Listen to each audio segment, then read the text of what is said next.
Nous venions de participer à une prédication que nous avons tous suivie, laquelle Jésus nous désignait Dieu comme notre Père. En déclarant qu'il est notre Père, il nous a fait comprendre que nous n'avions pas à avoir peur, nous n'avions pas à craindre. À nous tous qui sommes venus vers Christ pour confesser Christ comme Seigneur et Sauveur. En confessant comme Seigneur et Sauveur, nous faisons confiance au Père qui l'a envoyé et nous croyons, comme il a dit dans Jean 17, ils ont écouté ma parole, ils ont vraiment cru que je viens de toi et ils ont accepté que ce que je dis ne vient pas de moi, mais c'est toi qui as parlé de ça qui lui a ordonné de le dire. Ils ont vu tes miracles et les miracles, ils ont compris que ce n'est pas moi qui le faisais, c'était toi. Ils ont vraiment fait confiance à toi. Alors, si cette confiance est réelle, désormais, notre Père, mon Père, et le Seigneur a dit lui-même, pendant qu'il est avec nous, il est la lumière du monde. Mais quand il voudra quitter le monde pour aller vers le Père se reposer, nous devenons à sa place la lumière du monde. Car quand il était présent ici avec nous à son temps, pendant son ministère, il était rempli lui-même de Saint-Esprit. Il ne pouvait pas partager cet esprit avec quelqu'un d'autre, jusqu'à ce que, comme il a dit, il est très important, il est très avantageux pour vous que je m'en aille.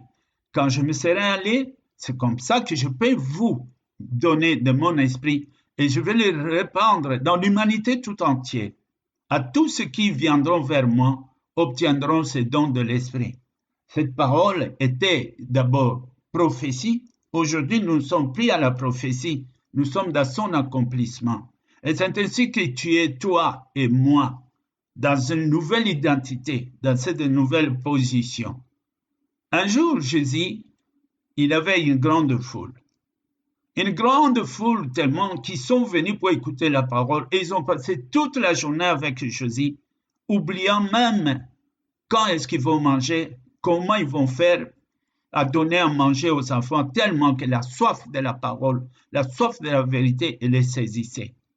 Et les soirs, évidemment, les disciples commençaient à s'inquiéter parce qu'eux-mêmes sentaient déjà qu'ils avaient faim. Alors ils ont dit à Jésus-Christ d'interrompre un peu les enseignements pour laisser la foule aller s'approvisionner dans des villes ou dans des villages les plus proches. Mais Jésus dira, mais pourquoi les renvoyer? Donnez-les vous-même à manger.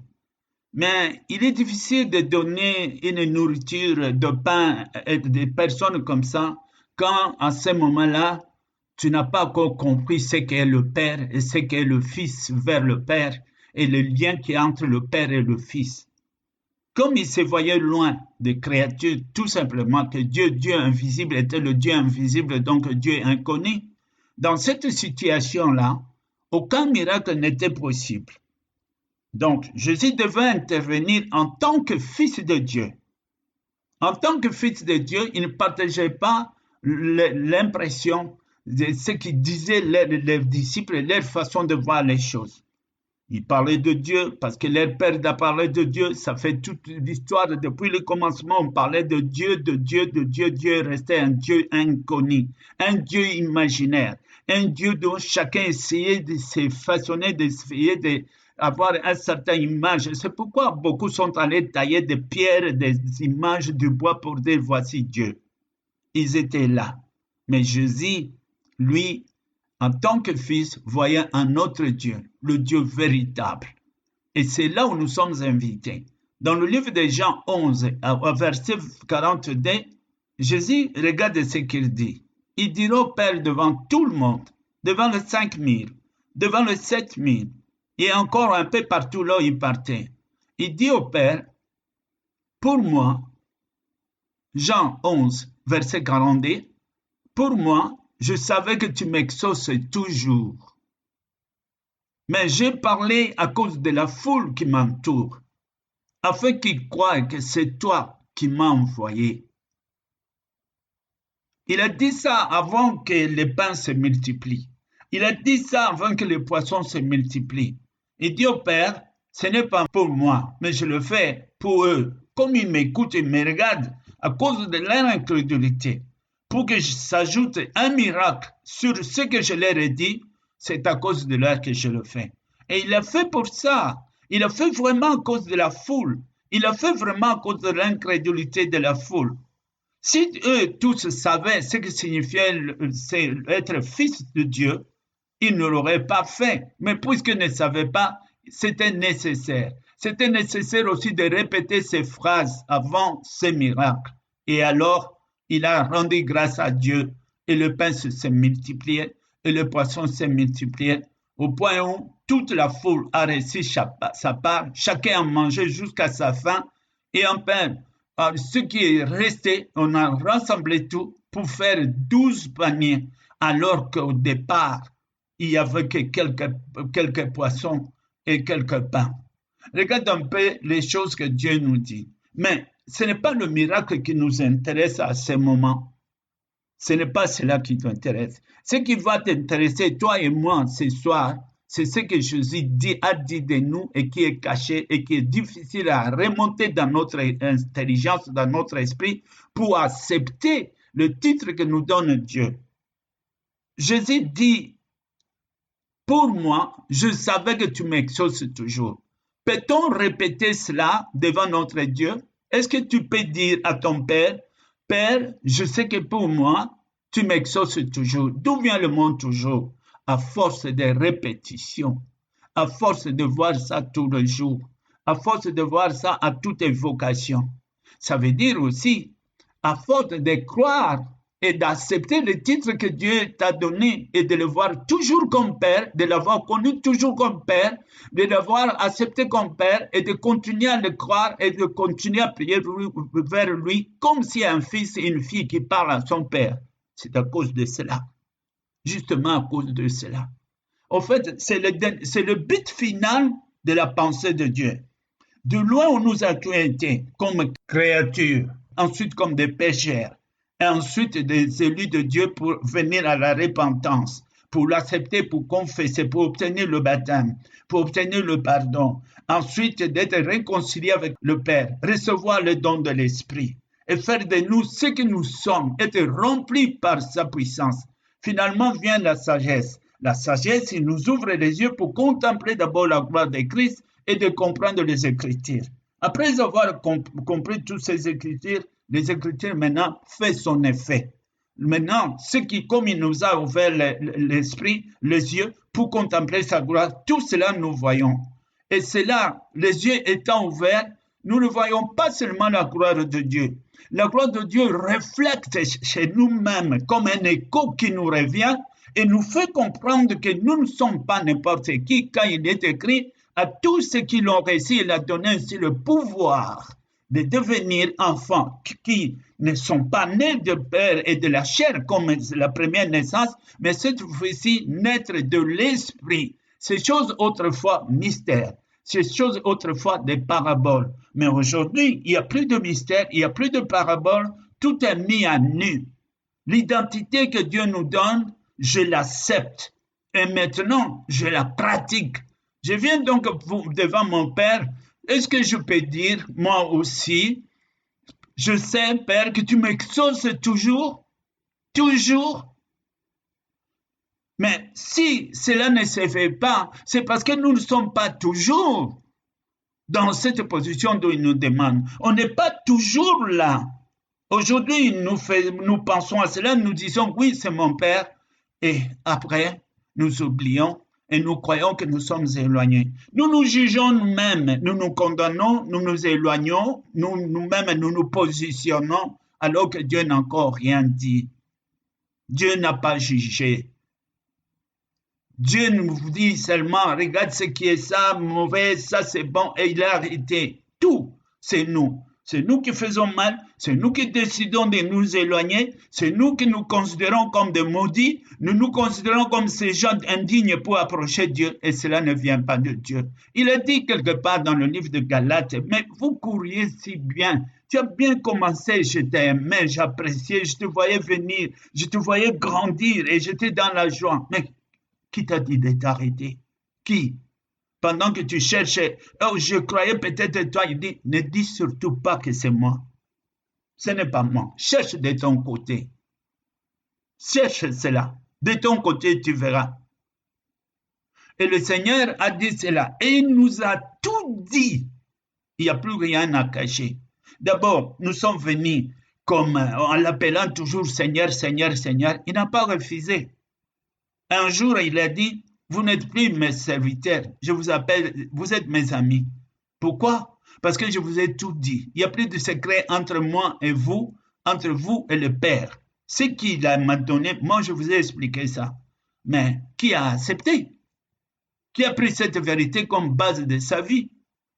Qui est celui qui a dit que oui, j'ai été enseigné à partir d'aujourd'hui, je ne suis plus l'un tel, je suis fils. Car quand on est fils, il s'accompagne en même temps un caractère de fils. Le fils, c'est l'héritier. Le fils n'attend pas un salaire. Le fils n'attend pas que son père ou sa mère lui demande de faire quelque chose concernant la maison. Il sait ce qui est bien.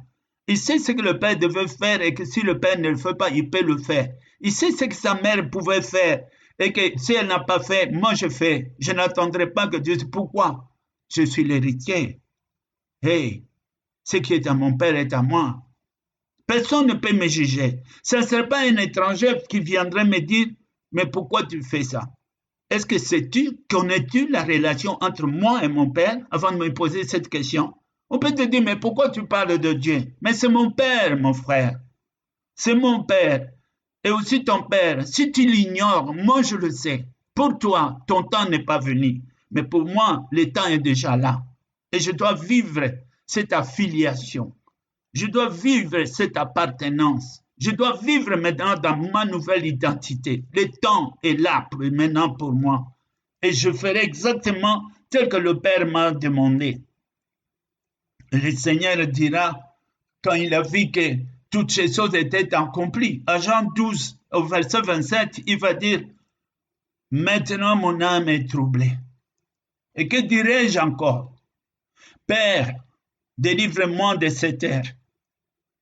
Mais de toute façon, c'est pour cela que je suis venu jusqu'à cette heure.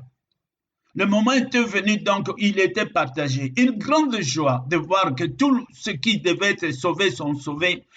Tout ce qu'il a dit a été accepté à ceux qui étaient au Père et le Père lui a confié et lui, il les a parlé du Père et de lui-même. Ils ont accepté, il les a présentés au Père. Il a dit, qu'est-ce que j'ai encore à dire? Mais restait une chose. Devant lui, il y avait la coupe qu'il devait boire. Il devait maintenant boire. La coupe du sacrifice. Et il a dit, délivre-moi de ces moments, mais hélas, c'est pour ça que je suis venu. Donc, il ne s'était pas arrêté.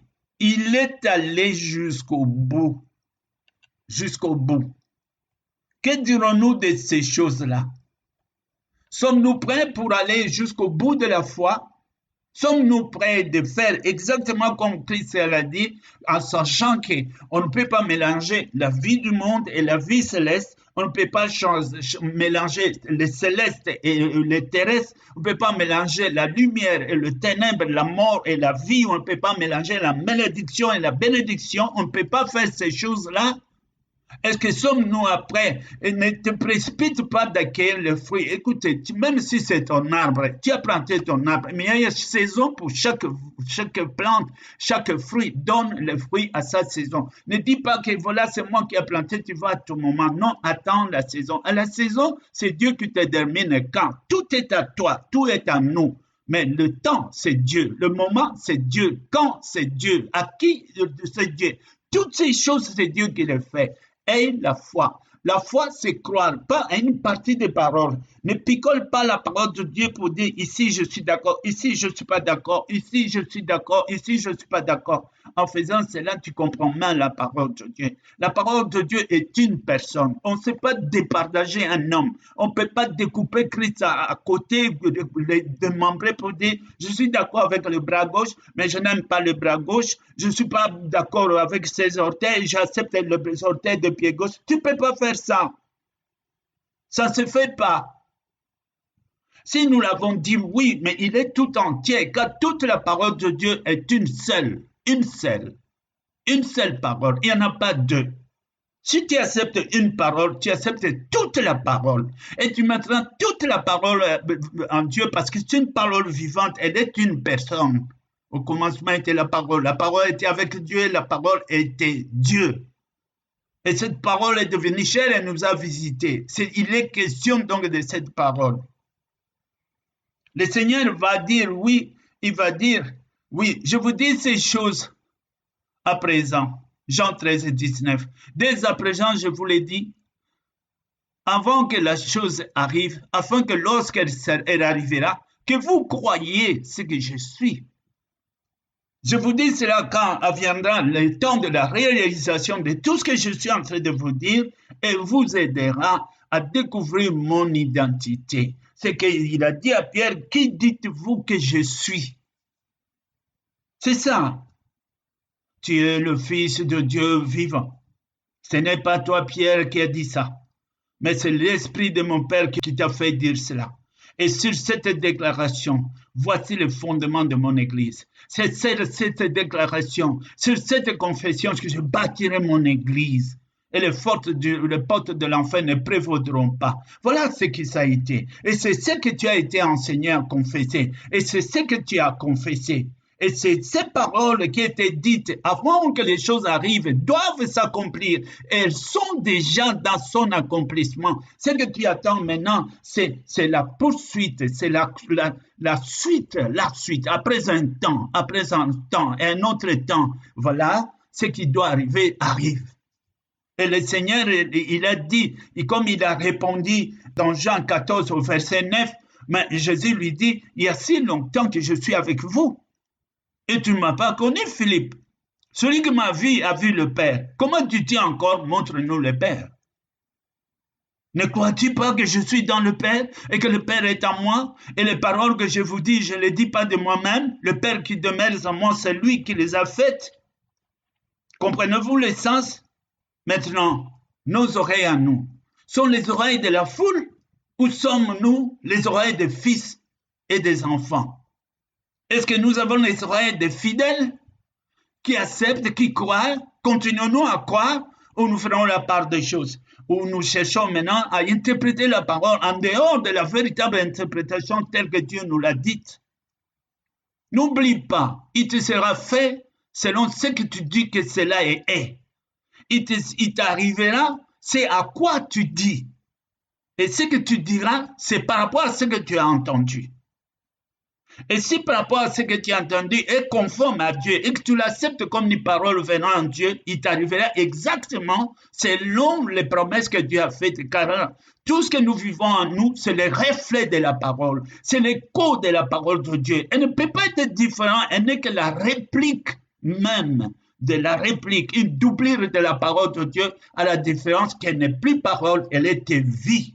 Elle devient vie dans toi, dans moi. Et nous la vivons à ce moment-là. Si toutefois nous veillons à la parole, nous croyons que dans le Seigneur, on n'a pas beaucoup de choses à faire. Tu pries et puis tu t'hasardes à faire d'autres choses. Non, maintenant il nous reste une chose, la plus importante, comment garder cette parole dans sa vraie interprétation, qu'elle devienne une vie en permanence en nous.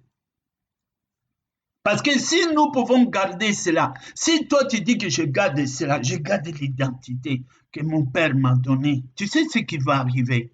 Tu sais ce qui va arriver. Si tu la gardes et que tu ne pliches pas ça, et que tu ne te mets pas à décorter ça, je suis d'accord, ça, si tu ne fais pas ça, laisse la parole telle qu'elle a été dite. Dieu a regardé ça par cette fois, il a trouvé que c'était juste, c'était bon, ça peut nous sauver. Il a dit, prends, mange cela. Dans l'Apocalypse, il dit, mange. Peut-être que tu vas sentir que c'est amer, mais attends, amer dans la bouche, mais la paix dans le cœur. Il est dit dans Jean 14 au verset 20, en ce jour-là, vous connaîtrez que je suis dans mon Père et que vous êtes en moi et que je suis en vous. En ces jours-là, quel jour? Les jours que tu auras accepté, les jours de l'application de cette parole, alléluia. Les jours que tu accepteras que ce Dieu-là, c'est mon Père et que tu auras mis en pratique, que Jésus déjà t'appelle frère. Il dit au Père, j'ai mon frère et ici c'est ton nom. Il dit au Père, j'ai ma sœur et ici c'est ton nom au ciel. Pendant que toi tu es ici, lui là-bas, il t'a déjà déclaré, c'est mon frère, c'est ma sœur, pendant qu'il est là. Et que si ces choses, tu prends conscience pour l'accepter, Si vraiment tu l'acceptes comme tel, si tu ne te mets pas à modifier, si tu ne mets pas Jésus-Christ en rivalisant Jésus avec des projets terrestres et le mettant dans la confusion avec d'autres divinités qui ne sont pas des divinités, si tu ne lui crées pas de rivalité dans ton cœur et que Dieu est Dieu, Père est Père, Seigneur est Seigneur, notre frère Jésus est notre frère Jésus, si tu gardes cette parole, vous connaîtrez que ce que je vous ai dit est vrai. Pourquoi? Vous comprendrez chez ceux-là que je suis à mon Père, que vous êtes en moi et que je suis en vous. Car le Père lui-même vous aime. Jean 16, 17. Parce que vous m'avez aimé et que vous avez cru que je suis sorti de Dieu. Il vous aime. C'est une confirmation. Il n'y a pas plus vrai que cela. Où est-ce que je vais aller chercher d'autres? Pourquoi sommes-nous prêts à écouter ce qui ne vient pas de Dieu et tout de suite accepter cela comme une parole? C'est un peu comme le cœur est prêt à accepter tout ce qui est négatif, ce qui est de l'opposition, en rejetant ici la bonne parole que nous avons entendue pendant 1 an, pendant 2 ans. Il suffit d'un mensonge que ça remette en cause tout ce qui est dans nous. C'est quel esprit? C'est quel esprit encore? Allons-nous retourner à ce que nous avons vomi? Le Seigneur a dit, quand vous aurez mis ces choses en pratique, alors vous connaîtrez que réellement je suis en mon Père. Oui, parce que le Père dont il parle, il est le Créateur. Jean 16, 27, il a dit, car le Père lui-même vous aime parce que vous m'avez aimé et que vous avez cru que je suis sorti de Dieu. C'est la base, c'est la condition. C'est ça le cordon qui nous lie avec notre Père dans notre foi, qui sauve notre situation, qui donne un accès libre au Saint-Esprit d'intervenir dans ton physique, dans ta famille, dans ton entreprise, dans tout ce que tu entreprends, comme Jésus a dit, garde la parole de ce livre, ne t'en éloigne pas, médite-les jour et nuit, ne fais que ça, car c'est au travers de cette parole que tu réussiras, c'est au travers de cette parole que tu auras des succès. Et Jean 17, 8, il dit, car je leur ai donné les paroles que tu m'as données, pas une autre, celle-là même que tu m'as donnée. Ils les ont réussi. Et ils ont vraiment connu que je suis sorti de toi. Ils ont cru que tu m'as envoyé. Avons-nous cette foi? Si nous avons cette foi, pourquoi promener un regard inquiet? Pourquoi avoir maintenant un cœur abattu? Pourquoi ne te réjouis pas déjà pour avoir trouvé le Seigneur et pour l'avoir trouvé, vous avez tout trouvé. Car celui qui trouve le Seigneur a tout trouvé. Celui qui a trouvé le Seigneur peut se reposer. Car tout est à toi. Tout simplement, ce qui reste, nous n'avons pas besoin de tout. Mais tout est pour nous. Alors, nous pouvons nous reposer pour marcher maintenant, car désormais, nous avons été choisis, nous sommes des instruments pour exprimer sa gloire, sa fidélité, son amour, sa grandeur, sa divinité, tout ce qui est de Dieu. Désormais, on le verra dans nous, non plus comme parole seulement, mais comme des lettres écrites, la signature de Dieu, l'ADN de Dieu. L'image de Dieu, on verra ça en nous, à toi et à moi. Voilà là où on nous attend. Il serait donc un peu étrange si nous ne comprenons pas ça, ou nous ne l'acceptons pas vraiment, qu'après tout cela, nous nous trouvions dans un monde parmi ceux qui vont se perdre, comme si nous avons été créés pour se perdre, alors que nous avons été créés pour vivre, pour demeurer, pour que le nom de notre Dieu soit glorifié.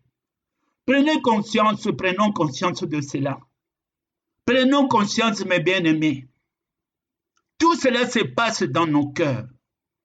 Et tout cela sera confessé par nos bouches. Dans notre cœur et dans notre bouche. Quand tu l'auras fait, tu es sauvé. Quand tu l'auras fait, tu es sauvé. Et tu pourras voir ta descendance, comment eux, ils vont progresser. Ils vont réussir dans tout ce qu'ils vont entreprendre. Tu verras comment le diable s'éloigne de ta maison. Ta maison sera nommée la cité de l'Éternel. Ta maison. Au nom de Jésus-Christ. Père de gloire, je te rends grâce, je te remercie. À chaque fois que tu nous parles, à chaque fois que tu nous révèles des mystères, Seigneur, quelle joie, quelle paix, quel amour, quelle force. Tout ce que moi je te demande, Seigneur, ce n'est pas une parole, mais c'est une vie et c'est esprit. Tout ce que nous attendons. Et alors, Seigneur, transfuse-nous cela dans nos veines spirituelles. Nous voulons vivre cela. Nous voulons sentir ça pleinement dans notre vie. Nous voulons comprendre cette appartenance plus que jamais. Nous voulons partir d'un bon pas. Nous voulons, Seigneur, nous lever avec toute audace, avec tout courage que nous n'avions pas. Dieu vivant, Seigneur. Que ton nom soit béni. Je laisse chacun de nous, tous qui suivent ce message, tous qui écoutent ce message, je les laisse entre tes mains, sous ton pouvoir. Oh Seigneur, manifeste ta grandeur et que le monde sache que tu es là, le Dieu de l'éternité, Elohim. Merci. Que le nom de Jésus-Christ soit béni. Béni à l'éternité, à la gloire de notre Père. Nous venons de prier ainsi. Amen, amen, amen. Merci Seigneur.